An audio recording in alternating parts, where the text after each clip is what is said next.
Hello friends, तो आज की वीडियो में बात करने वाले हैं मध्य प्रदेश की कृषि की। और मध्य प्रदेश की कृषि में हमने मध्य प्रदेश के सभी कृषि जोन, सभी कृषि क्षेत्रों को पढ़ लिया है, जो कि मैंने बार बार 3 से 4 वीडियो में बताया है आपको।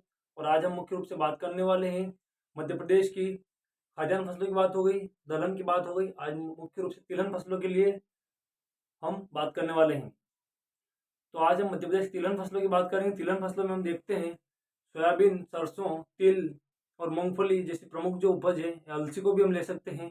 तथा इस प्रकार से जो मुख्य मुख्य मध्य प्रदेश में उपज होने वाली जो तिलहन फसलें हैं, उनकी हम बात करेंगे। तो आइए हम शुरू करते हैं मध्य प्रदेश की तिलहन फसलों से।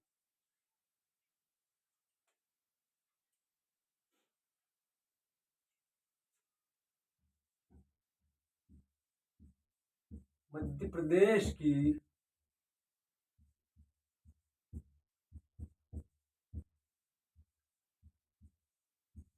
तिलहन फसलें, थोड़ी सी राइटिंग आपको रफ ही मिलेगी।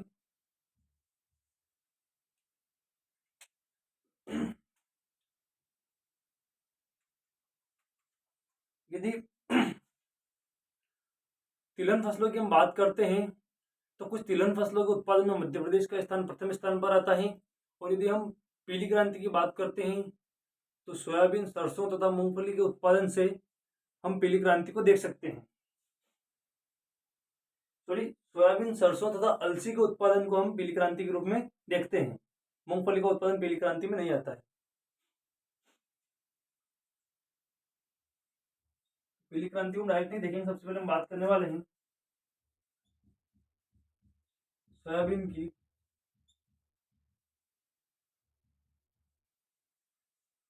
सोयाबीन के उत्पादन में भारत का सबसे अग्रणी राज्य है मध्य प्रदेश।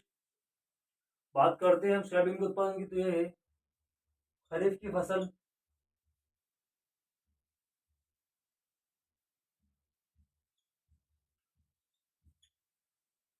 उसके बाद हम बात करते हैं यदि समय की, तो उत्पादन का समय है तो जून जुलाई में इसको बोया जाता है तथा अक्टूबर नवंबर में इसको काटा जाता है, या अक्टूबर नवंबर में खेत से बाहर निकलती है। जून जुलाई में बोया जाता है, अक्टूबर नवंबर में खेत से बाहर निकलती है। मुख्यतः इसकी बात करते हैं हम, तो ये चीन की फसल है।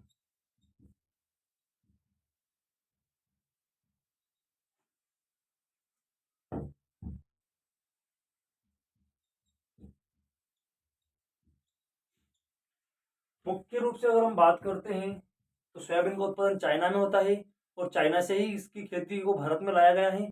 और भारत के संदर्भ में अगर हम बात करते हैं सोयाबीन उत्पादन की, अग्रणी राज्य में मध्य प्रदेश हो गया। और मध्य प्रदेश का कौन सा जिला है जहाँ सबसे पहले सोयाबीन की खेती की गई थी, तो उसको हम देखते हैं देवास जिला। एमपी का देवास जिला। देवास जिले से सोयाबीन की खेती मध्य प्रदेश में स्टार्ट हुई। उसके बाद हम बात करेंगे लगभग संपूर्ण मध्य प्रदेश का 59 से 60%, मतलब संपूर्ण देश का 59 से 60% उत्पादन होता है। संपूर्ण भारत में जितनी सोयाबीन का उत्पादन होता है, उसका लगभग 60 या 59 सोयाबीन का उत्पादन मध्य प्रदेश से ही होता है। ठीक है, और इसीलिए मध्य प्रदेश को सोया स्टेट भी कहा जाता है। बहुत सारी ऐसी बातें हैं जो मैं पिछले वीडियोस में आपको बता चुका हूँ। आप प्रीवियस वीडियो को देखिएगा, उनमें आपको पता चलेगा। इसमें ऐसी बहुत सारी बातें हैं जो मैंने पहले बता दी। यदि सोयाबीन अनुसंधान केंद्र की बात करते हैं हम,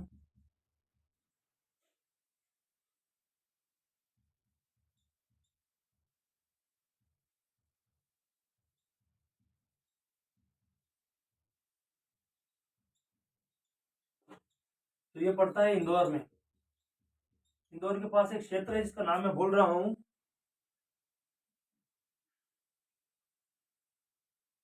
और सबसे बड़ा सोयाबीन का कारखाना भी इंदौर में ही है। उसके बाद यदि सोयाबीन संयंत्र की बात करते हैं तो एशिया का सबसे बड़ा सोयाबीन संयंत्र मध्य प्रदेश के उज्जैन में स्थापित किया गया है।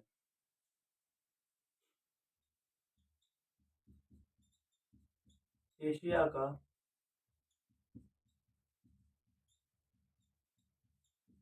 सबसे बड़ा सोयाबीन संयंत्र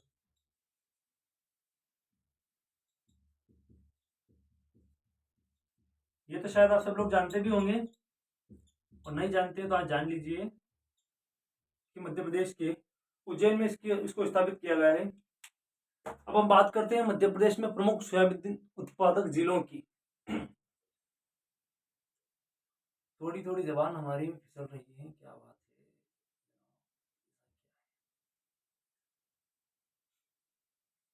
मध्य प्रदेश का नक्शा अब मैं बहुत ही शॉर्ट में बनाने लग गया हूँ।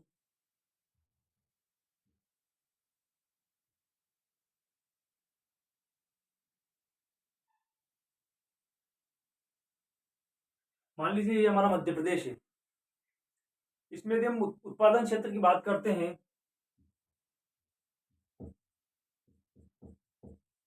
प्रमुख उत्पादक क्षेत्र की हम बात करते हैं तो सबसे पहले हम यहाँ देखेंगे ये वाला क्षेत्र हमारा,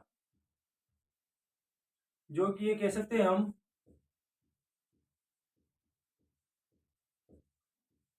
कि संपूर्ण पश्चिमी मध्य प्रदेश, जिसमें हम देखेंगे इंदौर, धार, देवास वाला जो क्षेत्र है हमारा, उज्जैन वाला, इसमें हम मुख्य रूप से सोयाबीन के उत्पादन को देखेंगे। और दक्षिण की हम बात करते हैं तो यहाँ बालाघाट, सिवनी और छिंदवाड़ा वाले क्षेत्र में यहाँ पर भी हम सोयाबीन के उत्पादन को देख सकते हैं। मुख्य रूप से सिवनी जिला देख सकते हैं हम सोयाबीन के उत्पादन में, और इसके आसपास बालाघाट, छिंदवाड़ा वाला क्षेत्र ये भी हम जबलपुर, छिंदवाड़ा वाला क्षेत्र देख सकते हैं। बालाघाट तो हमारा यहाँ पड़ता है जो कि सोयाबीन का उत्पादन नहीं करता है, मैंने गलत बता दिया आपको।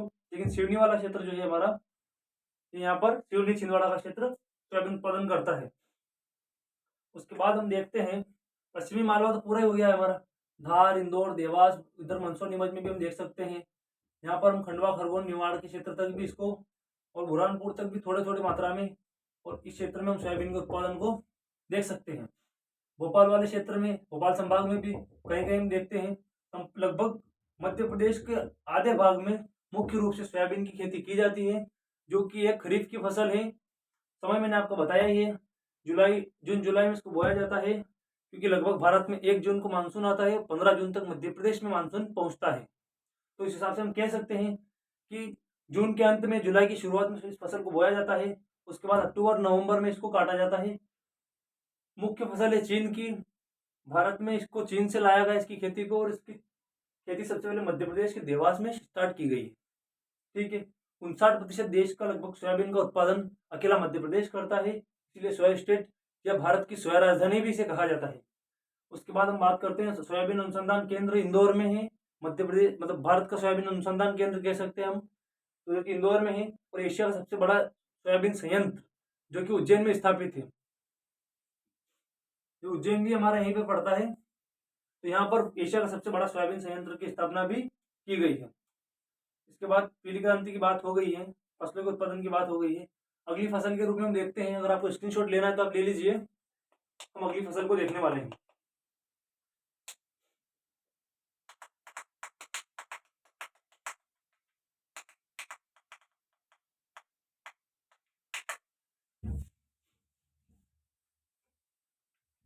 इसके बाद हम बात करेंगे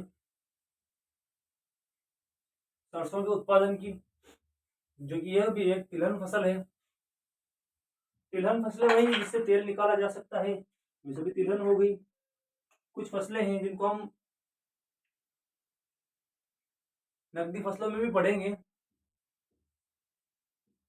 लेकिन अगर किसी फसल का उत्पादन किसी राज्य में अत्यधिक मात्रा में होता है, या अगर किसी राज्य से किसी फसल का मुख्य रूप से निर्यात किया जाता है, तो उसे हम नकदी फसल के रूप में देख सकते हैं। क्योंकि राज्य की आवश्यकता से अधिक अगर किसी फसल या किसी वस्तु का निर्माण अगर उस राज्य में किया जा रहा है या उत्पादन किया जा रहा है, तो उसको किसी और राज्य, या फिर यूँ कहें कि अदर स्टेट में अगर उसको, या अदर देश में अगर उसको, वहाँ से हम कह सकते हैं कि अगर उसको निर्यात किया जा रहा है तो उसको हम नकदी में भी देख सकते हैं। जैसे सरसों का तो हम नकदी इसमें नहीं देखेंगे नकदी में, लेकिन सोयाबीन को हम नकदी में भी देख सकते हैं। सरसों की बात करते हैं तो रबी की फसल है।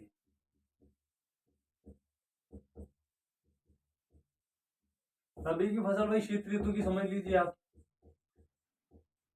वापस अगर इसका कार्यकाल में बताता हूँ आपको, तो अक्टूबर नवंबर में इसको बोया जाएगा।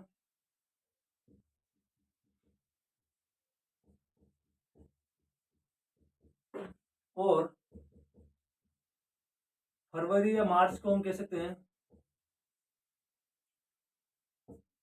इस फसल को काटा जाता है। अक्टूबर नवंबर में बोया जाएगा, फरवरी मार्च में इसको काटा जाता है। रबी की फसल है जिसे हम शीत ऋतु की फसल भी कह सकते हैं। उत्पादन में सबसे पहले स्थान पर आता है राजस्थान, दूसरे स्थान पर आता है हरियाणा, और मध्य प्रदेश के संदर्भ में अगर हम बात करते हैं तो सरसों के उत्पादन में मध्य प्रदेश का स्थान तीसरे नंबर पर आता है। राज्यवार उत्पादन की हम बात करने वाले हैं।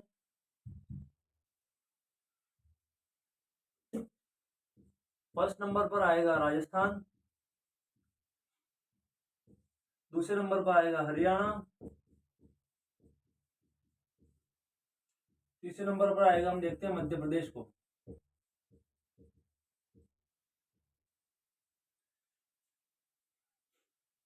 किसी राज्य की जलवायु और वहां की कृषि भूमि की विविधता भी इस बात पर निर्भर करती है कि वहां पर अधिकतर किस फसल को बोया जाता है, किस फसल को बोया जाना चाहिए। इसीलिए हम देखते हैं फर्स्ट नंबर पर राजस्थान को देखते हैं हम, दूसरे नंबर पर हरियाणा को, और तीसरे पर आता है अपना मध्य प्रदेश सरसों के उत्पादन में।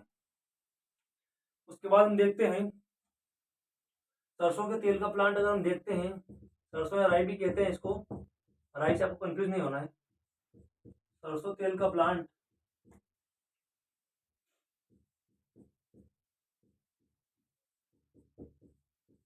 जो कि मुरैना में लगाया गया है। वैसे हम उत्पादन क्षेत्र के अगर पढ़ेंगे हम इसका, तो सरसों के उत्पादन क्षेत्र में हम भिंड, मुरैना, ग्वालियर वाला जो क्षेत्र है, अत्यधिक उन्हीं जिलों में मध्य प्रदेश में सरसों का उत्पादन किया जाता है, और इसी कारण सरसों का प्लांट मुरैना में लगाया गया है। जिस क्षेत्र में जिस चीज का अत्यधिक उत्पादन होता है, अधिकतर प्लांट, अधिकतर कारखाने या अधिकतर संयंत्र उसी क्षेत्र में स्थापित किए जाते हैं जहां पर जिस चीज का अत्यधिक उत्पादन होता है। सरसों का प्लांट हम देख रहे हैं मुरैना में। और वही बात हो गई उत्पादक क्षेत्र की हम बात करेंगे तो मध्य भारत का पठार, मैं आपको थोड़ा डायग्राम में बता देता हूं कि मध्य भारत का पठार किस क्षेत्र में पड़ता है।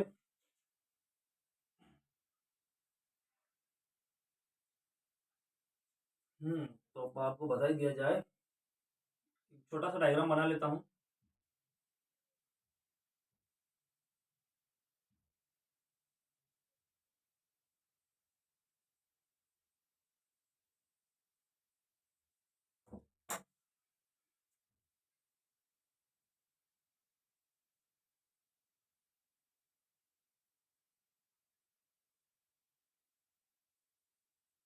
मान लीजिए ये मध्य प्रदेश है हमारा, तो यहां से हम देखते हैं ये वाला जो क्षेत्र है हमारा, ये क्षेत्र आता है मध्य भारत के पठार में। इस ये जो मैंने अंडरलाइन ये बनाई है, लाइन अंडरलाइन किया है इसको, यहां से हम देख सकते हैं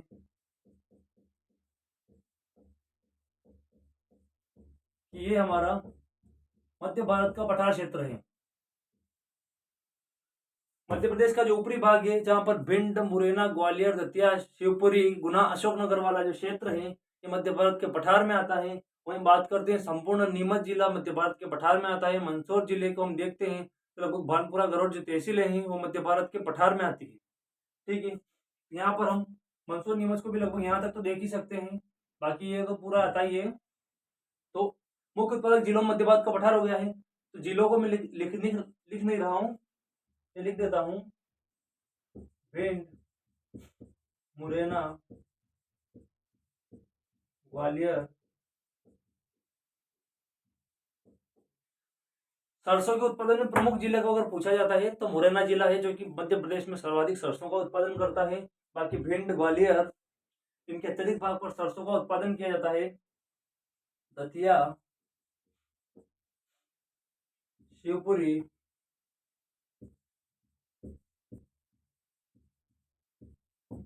और मंदसौर और नीमच, मंदसौर और नीमच भी सरसों के उत्पादन में हम देख सकते हैं। तो मुख्य रूप से सरसों का उत्पादन मध्य प्रदेश के इन क्षेत्रों में होता है। इसके बाद हम बात करते हैं अगली तिलहन फसल की।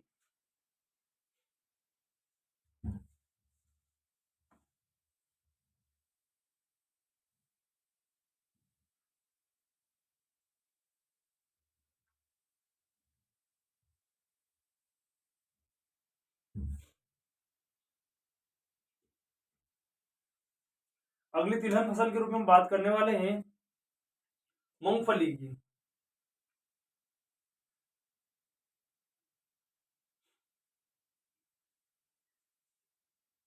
मांझी तेरी कश्ती के तलबगार बहुत हैं।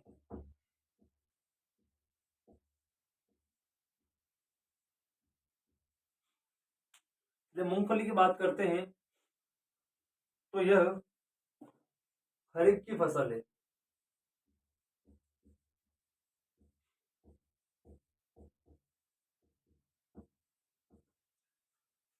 किसी भी प्रदेश, देश, राज्य की संरचना को, उसके किसी भी क्षेत्र को हम देख सकते हैं। खाद्यान्न से लगाकर हम वहाँ पर जो उत्पादन होता है या जहाँ पर उत्खनन होता है या कुछ भी निर्माण है, जो चीज़ें हम देखते हैं बहुत सारी, वो सारी की सारी चीज़ें, उसकी संरचना को बहुत ही आसानी से समझा जा सकता है। बस वहाँ के परिवेश को थोड़ा आपको विस्तृत समझना होगा, एक बार जानना होगा। बाकी आप हर एक तिलहन दलहन किसी भी वे में, किसी भी परिवेश की परिभाषा आप खुद गढ़ सकते हैं। खरीफ की फसल हम जानते हैं कि बरसात के समय में बोई जाती है। वापस मैं आपको वही बताने वाला हूँ कि इसको जून जुलाई में बोया जाएगा और अक्टूबर नवंबर में इसको निकाला जाता है। इसको खाद्यान्न के रूप में और तिलहन के रूप में, दोनों के रूप में यूज किया जाता है। खाद्यान्न प्लस तिलहन दोनों के रूप में इसका इस्तेमाल होता है। वही मैंने आपको फिर बताने वाला हूँ मैं कि जब भी खरीफ की बात आती है तो जून जुलाई और अक्टूबर नवंबर को आप देख सकते हैं, लगभग यही समय है जो कि हर फसल में आपको देखना है। और बार बार मैं इसलिए रिपीट कर रहा हूँ ताकि आपको ये चीज़ें एक बार स्थायी रूप से याद हो जाए, आपकी स्मृतियों में आ जाए, ताकि आप किसी भी टॉपिक पर बात करते हैं तो आपको यहाँ का सारा क्लियर रहे कि हाँ कौन सी फसल कब होगी, कौन सी खाद्यान्न फसल है, कौन सी दलहन है, कौन सी तिलहन है और कौन सी नकदी फसल के अंतर्गत आती है। तो इस प्रकार से हमने बात करी है। उत्पादक क्षेत्र की हम बात करेंगे यदि इसकी, तो सर्वाधिक उत्पादन होता है खरगोन में, जिसे हम पूर्वी निमाड़ कह सकते हैं। इस प्रकार से निमाड़ का जो क्षेत्र होता है हमारा मध्य प्रदेश का खंडवा खरगोन वाला, सर्वाधिक उत्पादन वहां होता है। इसके अलावा कौन कौन से जिले हैं? खरगोन के अलावा हम बात करते हैं मूंगफली के उत्पादन की, तो एक डायग्राम बना लेता हूं मैं वापस से यहाँ पर।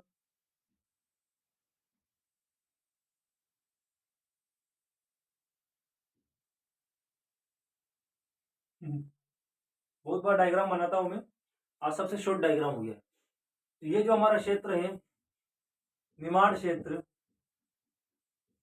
यहाँ पर मूंगफली का उत्पादन किया जाता है। उसके बाद इस पश्चिमी मालवा के क्षेत्र में हम देख सकते हैं, यहाँ पर मूंगफली का उत्पादन किया जाता है। मूंगफली क्या लिख रहा हूं मैं, मालवा का क्षेत्र, ठीक है।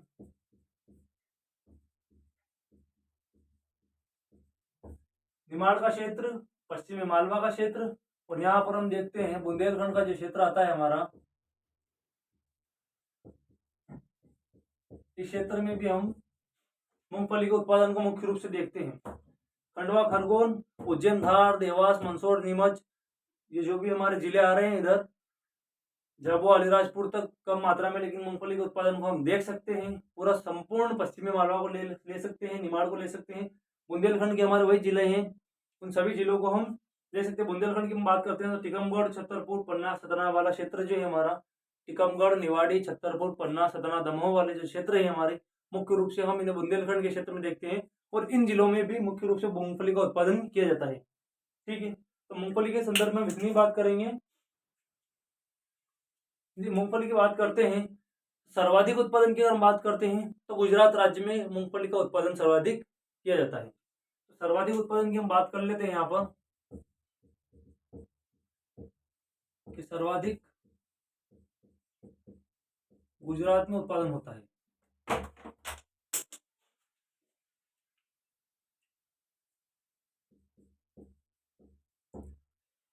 जैसे हम सभी अदर स्टेट वाले लोग बादाम का उपयोग करते हैं, उसी प्रकार एक तरह से हम ये कह सकते हैं कि गुजरात का बादाम इसे हम कह सकते हैं। गुजरात वाले लोग मूंगफली का उत्पादन भी अत्यधिक करते हैं और उपभोग भी अत्यधिक करते हैं। तो इसलिए हम देखते हैं यहाँ पर कि सर्वाधिक उत्पादन गुजरात में होता है और उपभोग की दृष्टि से भी हम देख सकते हैं गुजरात में सर्वाधिक मूंगफली का उपयोग किया जाता है। ठीक है, तो फिर मूंगफली में हम इतना ही देखेंगे। उसके बाद बचती है हमारी अलसी। अलसी की बात हम करते हैं, ज्यादा चीजें नहीं है अलसी में हम देखेंगे तो।